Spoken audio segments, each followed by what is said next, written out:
Nice. Thank you, Mr. President. Thank you, distinguished majority floor leader. Just a few questions, and I would like to thank at the outset Senator Lacson, our Senate President Pro Tem, for allowing me to ask my questions ahead, given its brevity. Pwede po bang malaman, mula dun sa original na budget ng DPWH na pinanukala sa ilalim ng NEP, magkano po yung kabuang flood control funds na tinanggal mula sa panukalang NEP? Mga 255 billion, Mr. President. 255 billion.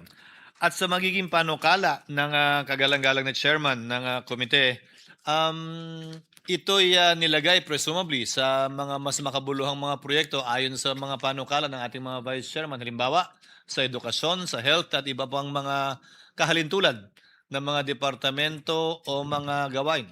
Tama po. Ang malalaki pong or yung priority na sectors na linagyan ho natin ng malalaking amendments ay education, health, and transportation po. Pero tama ba na ang ginawa ng Kamara ay itong pondong to ay ginamit sa ibang mga bagay-bagay din pero kabilang ang mga proyekto pa rin ng DPWH? Meron po silang, yung 255, ito po ay nakakalat sa iba't ibang proyekto. Kasama na rin po doon edukasyon, kasama na rin po doon sa Department of Transportation. Yung natira pong 624 billion po, nagkaroon lang ho sila ng realignment within the Department of Public Works.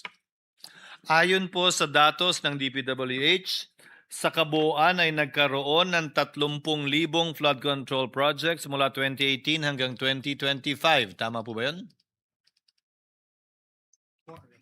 More or less po, tama po. At sa na-validate nila na 8,000 proyekto out of the 30,000, nung una humigit kumulang 421, kung hindi ako nagkakamali, ang identified na ghost projects na bumaba ng anong numero na po ngayon? Bumaba, di ba?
Nabanggit po ni Secretary Dizon na ang suspected ghost projects nationwide is 421.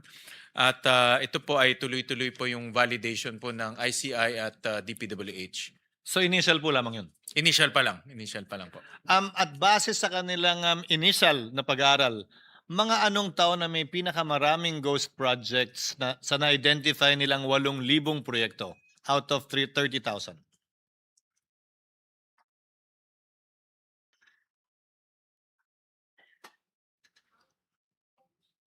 Hindi pa ho nila masabi ngayon dahil ongoing pa rin po ang validation nitong 8,000 na projects po. Doon sa na-identify po lamang na 421 initially, anong taon po karamihan ito?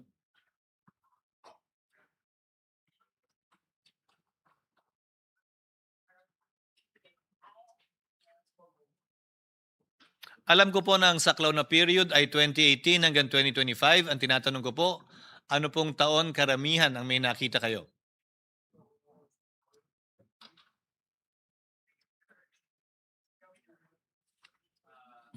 Mga 2023 and 2024 po ang peak o pinakamaraming out of these 421 suspected. Na tumutugma sa naunang talumpati, kung naalala ko ng tama, ng ating kasamahan at Senate President Pro Tem na si Senator Ping Lacson sa kanyang talumpati na dineliver dito sa plenaryo ng Senado. Dumako naman po tayo sa 2025 budget. Valid pa po ba yung budget hanggang sa susunod na taon tulad ng mga ibang budget na nakikita natin at pinapasa ng Senado? Is the budget valid for 2 years?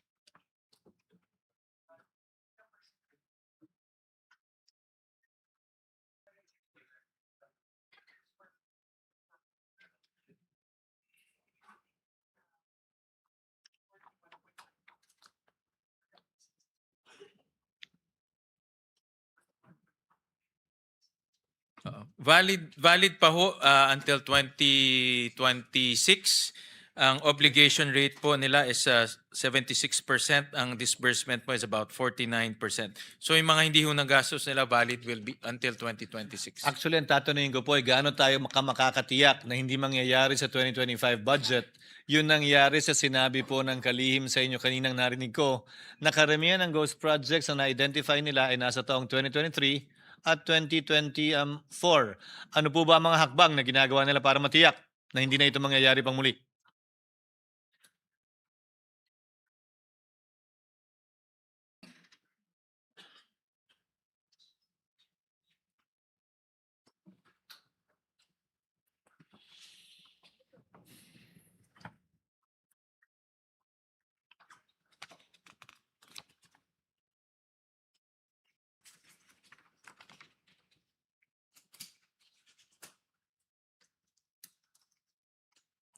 So nabanggit po ni Secretary Dizon sa akin na nagkaroon din ho sila ng reshuffling ng mga district engineers at the same time may strict instructions ang secretary na dapat lahat po ng projects ini-inspect para po masigurado na wala pong ghost projects and substandard projects. At the same time, inilunsad na po yung transparency portal na lahat po ay nandoon yung project. So ang taong bayan mismo pwede nang magsumbong, mag-report, o pwede nang magbigay ng impormasyon kung ano po yung status ng project. At ang assumption ko po nito ay masusunod din yung kautusan ng Pangulo. Nababaan yung costing ng mga proyekto kumpara sa costing ng nagdaang taon.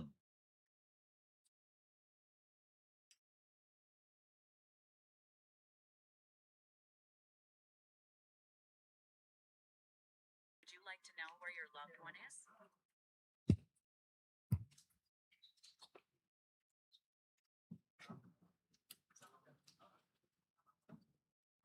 So dahil po itong mga natitirang flood control projects ay hindi na implement, nagkaroon din ng magandang pagkakataon ang DPWH na magkaroon ng recosting.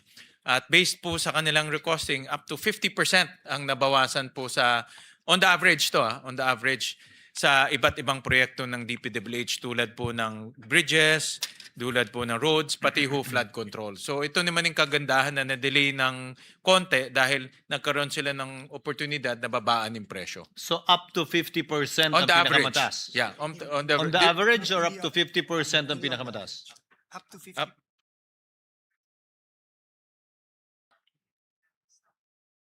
So up to 50%, Mr. President, depende rin sa regions. No? May region na mataas, may region na mababa. So up to 50% yung natipid nila.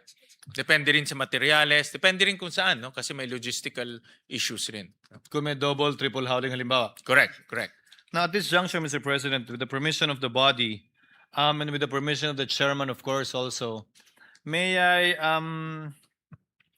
ask 3 questions directly to the secretary, because I believe only he can answer, given that only he has personal knowledge about the questions I will be asking. Again, with the permission of the good chairman and with the permission of the body. 1 minute suspension, Mr. President. Session suspended.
resume. Mr. President, in accordance to Rule 43, Section 121 of the Rules of the Senate, and with the consent of the body, I move to suspend the rules of the Senate to allow our distinguished colleague, Senator Cheese Escudero, Francis Cheese Escudero, to ask questions directly to the member of the cabinet or the head of the cabinet, Department of Public Works and Highways, Secretary Vince Dizon. So move, Mr. President. Yes, the way I understand it is the questions that Senator Scudero would want to pose would be questions directly to the Secretary of Secretary, DPWH, and that is the reason for your motion. Yes, All right. Yes, sir. Any objection? Hearing none. There is a motion to suspend the rules of the Senate. Hearing no objection, the motion is approved. Thank you very much, Mr. President. I'd like to thank You may our proceed. I'd like to thank our distinguished colleagues as well as the good chairman of the committee for accommodating this request. Good evening, Mr. Secretary. You are co-leading the executive branch's effort to address the flood control issue. As someone who holds the reviews and documentary evidence that your department possesses, may I ask, sa anong punto kayo nakumbinse na kailangan sampahan ng kaso na ang dating speaker at dating kongresista na si Ginoong Ko? Kay Mr. President, magandang gabi po. Maraming salamat. Kay former Congressman Zaldico po, ito po ay unang refer na ng ICI at ng DPWH nung, kung di ako nagkakamali po, end of September or a few weeks after mabuo ang ICI, nag-refer po kami sa Ombudsman, Office of the Ombudsman ng referral to file cases on the projects in Oriental Mindoro involving SunWest Corporation. At in fact, ito din po ang unang kasong final ng Office of the Ombudsman itong nakaraang linggo sa Sandigan Bayan na kinagabasan na rin po ng warrants of arrest laban kay former Congressman Zaldico at sa iba't iba pang mga opisyales ng DPWH at ng iba pang mga private individuals. So at that point po, base sa inspeksyon na ginawa namin nung nandun po ako sa Mindoro kasama ni Governor Bons Dulor, at sa ebidensyang nakalap na ipinasa po namin sa ICI nung ito ay nabuo, dun po namin sabay na final sa Ombudsman yung referral na yon. At yun na rin nga po ang unang kasong final sa Sandigan Bayan nitong nakaraang linggo lang. Yung sa dating speaker, Mr. Secretary, kailan po ito napagpasahan? Opo, ito po ay siguro po mga ilang linggo lang, itong nakaraang ilang linggo lang, base na rin sa mga nakuhang ebidensya ng DPWH at dokumento ng mga proyekto ng SunWest Corporation at ng iba pang korporasyon ni former Congressman Zaldico tulad ng High Tone Corporation across many years, Mr. President. No? At base na rin ito dun sa naging sworn testimony ni Sergeant Gutesa dito sa Senate Blue Ribbon hearing. At base po doon, sinamit po namin yon as facts sa Office of the Ombudsman kasama ng ICI. Kasama na rin po nung mga interviews ng ICI kay former Speaker Romualdez. At yun po ang naging basihan nung aming mga rekomendasyon na isinumiti po namin sa Ombudsman nung Biyernes. At ang kabuang halaga po nito ay? Sa aking pagkakaalam ko po, no, ang total from 2016 to 2025 ay mahigit 100 bilyong piso po sa between SunWest Corporation and High Tone Corporation. Thank you, Mr. Secretary. Thank you, Mr. President. Pangalawang katanungan po, Nabasa ko pero hindi ako tiyak na sinama bilang bahagi ng mga ebidensya ang affidavit ni Gutesa o Orly Gutesa. Sa kabila ng pagkakaroon ito ng problema o issue sa notaryo o pagnotaryo na lumabas sa pagdinig ng Senado at gayon din ng mga newspaper reports. Totoo nga po bang kasama ito? Kasama po. Kasama po ito dun sa facts o datos na ipinasa namin sa ombudsman nung Biyernes. Dahil sa kabila po ng issue at problema? Ayon po sa aming mga abogado, nung pinag-aaralan po ito naman po ay sinumpaan during the Senate Blue Ribbon hearing at base po doon, isinama po namin ito doon sa aming sinumite sa ombudsman. Bilang panghuling katanungan, Mr. Secretary, di po kaila sa publiko ang relasyon ng dating speaker sa Pangulo. May naramdaman po ba kayong anumang pangamba o pagdadalawang isip kaugnay sa ginawa po ninyong paghahain ng kasong ito? Wala po, Mr. President. Wala po. In fact, sa lahat po ng aking pag-uusap sa ating Pangulo, consistent po siya sa kanyang sinasabi na kung saan po ang ebidensya, doon po tayo pupunta kahit na sino pa po ang pwedeng maisama. Basta tututok lang po kami sa ebidensya at yun po ang aming isusumite. Thank you very much, Mr. Secretary. At this juncture, Mr. President, tatlo lang po talaga yun, Hindi mga apat. Majority Leader. At this juncture, Mr. President, I'd like to make a brief manifestation to end my interpellation of the Department of Public Works and Highways. Ginoong Pangulo, mga ginagalang kong kasamahan, nais ko pong ilagay sa talaan ng Senado na binabati ko po ang administrasyon dahil sa hindi sila sumunod o nagpadala sa anumang script o sarsuela para magkaroon ng diversyon at ilihis ang tunay na mga salarin. Tulad ng nasabi ko po, no, ako ay huling tumayo at nagsalita dito sa Senado. Ayon mismo kay Secretary Dizon, wala silang sinundang script at base sa kautusan ng Pangulo, sinundan lamang nila kung saan sila dinadala ng ebidensya. At dahil nga dito, sinampahan na po sina Co, Romualdez, Alcantara, Bernardo, Hernandez at iba pa.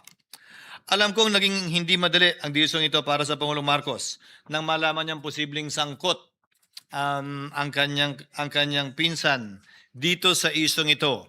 Subalit, Ginoong Pangulo, nais ko pa rin sabihin na binabati ko ang sigasig ng Pangulo na panagutin ang mga tunay na dapat managot at pagtutol niya sa anumang diversyon dahil madami ng mga inosenteng tao na dadamay sa tangkang paglilihis na ito. Dapat lang po tayo magalit sa korupsyon at anumang uri ng pang-aabuso sa kapangyarihan. Subalit huwag tayo maging padalos-dalos sa paghusga, maging mapanuri po tayo sa mga mema at nais lamang magpunla ng pagkakawatak-watak, hindi lamang po natin dito sa Senado, pero gayon din po sa buong bansa. Upang sa gayon, maharap natin ang mas mabibigat na problema na dapat kaharapin ng ating bansa kaugnay sa ekonomiya at pagbibigay na mas magandang kalidad ng buhay sa mas marami sa ating mga kababayan. Maraming salamat po, Ginoong Pangulo, at sa muli nagpapasalamat ako sa ating kagalang-galang na Chairman ng Committee on Appropriations sa pagbibigay sa munting kahilingan ng abang lingkod na ito at gayon din sa ating punong mayoriya sa pagbibigay din sa kahilingan ng kinatawa na ito. Maraming salamat po at magandang gabi po. Thank you, Senator Escudero.